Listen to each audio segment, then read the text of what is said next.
Welcome back to my channel friends, Balram ji blog. दोस्तों, आज की वीडियो का मुख्य उद्देश्य है जो सीए एस्पिरेंट्स है जिन्होंने अभी अभी आईपीसीसी की एग्जामिनेशन को क्लियर किया है।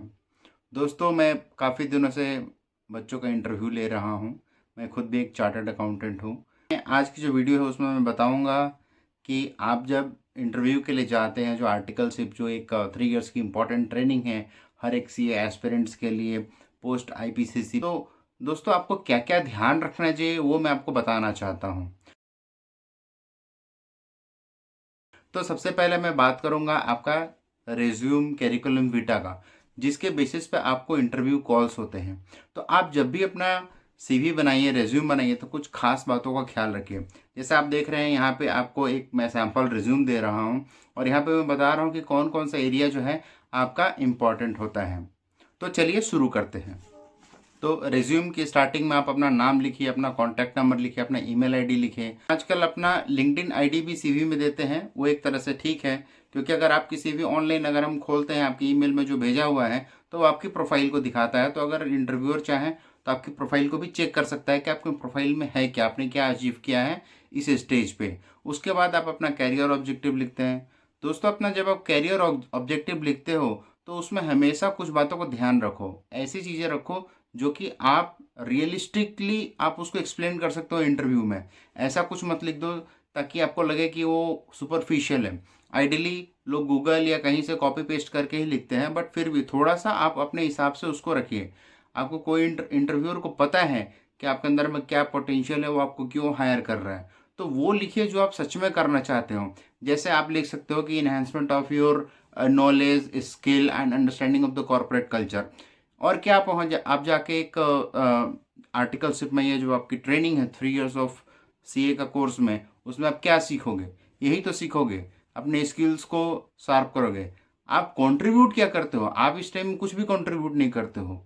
हाँ, अगर आप एक्सलेंट हो, आपकी स्किल्स बहुत शार्प है, तो आप डेफिनेटली अपने प्रैक्टिस में या अपने फर्म को या अपने कंपनी को जहाँ पे आप ट्रेनिंग कर रहे हो कुछ कंट्रीब्यूट कर सकते हो। बट बाई एंड लार्ज आप वहाँ जाकर सीखते हो।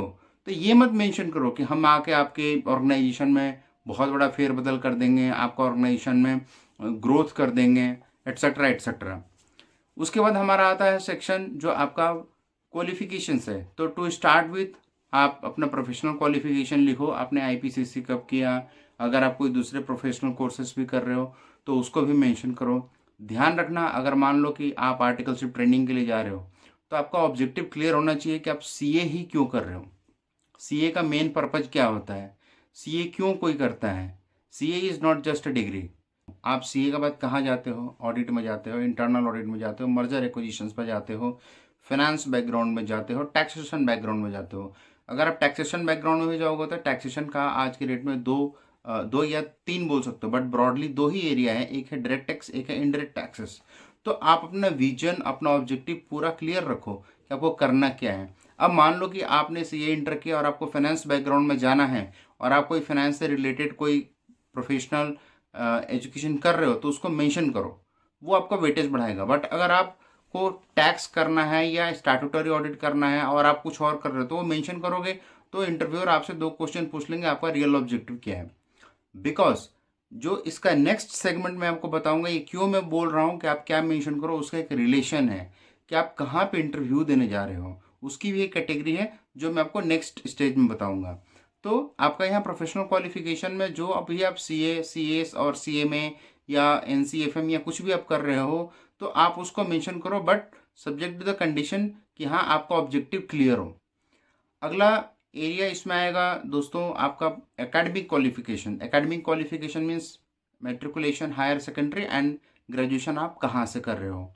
मेक श्योर आप अपने कॉलेज का नाम, अगर आपका कॉलेज रिनाउंड है तो वो लिखिए, आपका ईयर लिखिए, अगर आपका अच्छा परसेंटेज है तो वो लिखिए, अगर आपके कोई सब्जेक्ट में डिस्टिंक्शंस हैं तो वो लिखिए। यूजुअली आजकल 90%, 94% बहुत ही यूजुअल हो गया है, तो आपको ये सब अपना परसेंटेज टोटल में लिख दीजिए। बट अगर आप कोई स्टेट लेवल, डिस्ट्रिक्ट लेवल में आप कोई अचीवमेंट किए हो इसमें तो वो आप मेंशन कर सकते हो। अदरवाइज सिंपली यहाँ पे आप अपना किस लेवल पे, किस स्कूल से या किस बोर्ड से और कितना परसेंट मार्क रहा वो आप मेंशन करके यहाँ क्लोज कर सकते हो। नेक्स्ट जो एरिया आता है दोस्तों वो है ट्रेनिंग एंड स्किल्स।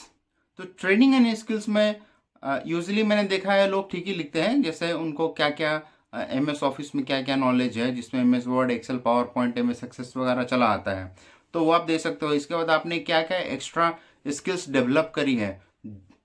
ये ध्यान रखना दोस्तों कि आपको अपना स्किल्स वो लिखना है जो आपको जॉब में हेल्प आउट करे। अब सपोज करो आपको स्काई डाइविंग आती है, उसमें टैक्स का क्या काम है, करेक्ट। आपको फाइनेंस बहुत अच्छा से आता है, आप फटाफट लोन वोन प्रोजेक्ट फाइनेंस ये सब कर लेते हो, उसका आपको इंटरनल ऑडिट में क्या काम है। तो आप जो प्रोफाइल में जा रहे हो इंटरव्यू देने के लिए, तो आप ध्यान रखो कि आप अपने स्किल्स को उसके हिसाब से ही लिखो, और आपके अंदर वो स्किल्स है तभी लिखो। सिर्फ लिखना है हमको स्किल्स मत लिखो। अगर आपको रिलेटेड स्किल्स है तो उसको मेंशन करो, अगर आपका रिलेटेड स्किल्स नहीं है तो उसको मेंशन ना करो। नेक्स्ट सेगमेंट आप लोग का है, जैसे इसमें देख सकते हैं achievements and extra curricular activities.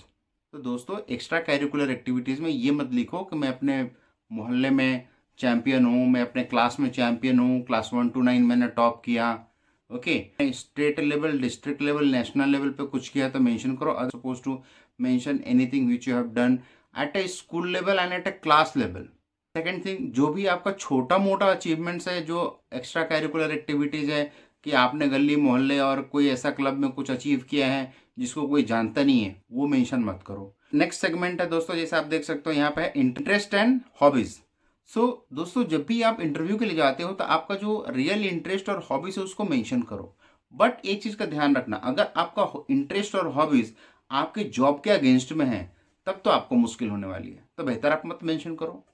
जो भी चीज़ें आप नहीं करते हो या आपकी हॉबीज़ नहीं है वो आप मत मेंशन करो। ज़बरदस्ती आपने लिख दिया रीडिंग बुक्स, आपसे इंटरव्यूअर 4 क्वेश्चन पूछ लेगा, आप वहीं पे फ्लैट हो जाओगे। तो इस बात का हमेशा ध्यान रखो कि इंटरेस्ट और हॉबीज़ आपका जॉब से रिलेटेड हो तो उसको मेंशन करो। Like watching movie, it is not a interest and hobby, it is simply spoiling your time at some time. Okay, कभी कभी आप देख सकते हो एंटरटेनमेंट के लिए, बिकॉज लाइफ में एंटरटेनमेंट जरूरी है।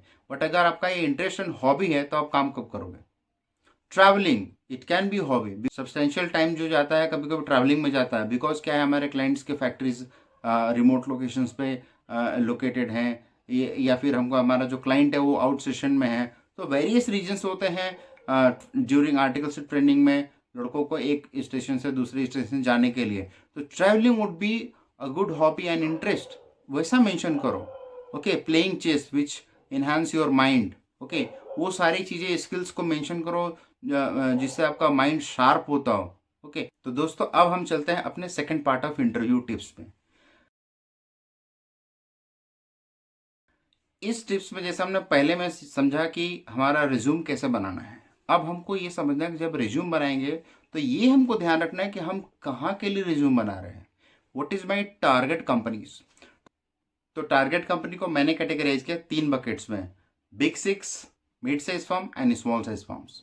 बिग 6 जो कंपनीज हैं वो मल्टीनेशनल कंपनीज हैं, वर्ल्ड वाइड उनकी ऑपरेशंस है और उनके ऑपरेशंस जो है फिक्स्ड चलते हैं, वहाँ पे बहुत लर्निंग होती है और एक नेक्स्ट लेवल की अंडरस्टैंडिंग और नॉलेज हमको गेन होती है। मिड साइज फर्म में दोस्तों वो फर्म्स है जो हमारी डोमेस्टिक नेशनल फर्म्स हैं, जिनका हो सकता है कि आपका उस सिटी में या मल्टीपल सिटीज़ में भी ऑफिसेस हो सकता है कि कुछ फर्म्स का जो ऑफिसेस है वो बाहर भी टाई अप हो, बट मोस्टली जो मिड साइज फर्म है उनका in the city and across the city और अक्रॉस डिफरेंट सिटीज़ भी ऑफिसेस होता है। ओके, और स्मॉल साइज फर्म्स वो हैं दोस्तों जहाँ पे जो प्रोप्राइटरशिप और स्मॉल पार्टनरशिप, जहाँ 4-5 पार्टनर मिलके अपने एक फर्म चला रहे हैं जो कि ओनली एक सिटी में ही लिमिट है। तो ये बहुत इंपॉर्टेंट है कि आप कौन से फर्म को चूज कर रहे हो, ये बिग 6 है, मिड साइज फर्म है या स्मॉल साइज फर्म है। इस कंपनी को हम क्यों चुने, मैं इसमें अपना ओपिनियन बताता हूँ, आप अपना ओपिनियन रखना। अगर आपको लगे कि नहीं ये ओपिनियन ठीक है तो आप इसको अप्लाई करना, अदरवाइज इसको अप्लाई आप बिल्कुल भी नहीं कर सकते हैं और इसमें आप अपना ओन ओपिनियन लेके जाइए।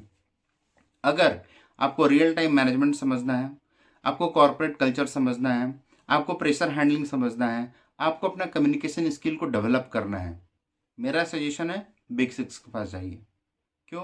क्योंकि उनके पास इस लेवल का काम है जहाँ पे आपको रियल टाइम मैनेजमेंट सीखना पड़ेगा, कॉर्पोरेट कल्चर सीखना पड़ेगा, क्योंकि आपको जो अपने सीनियर्स, क्लाइंट्स सबसे बात करना होगा, और क्लाइंट्स वहाँ पे सिंपल नहीं है।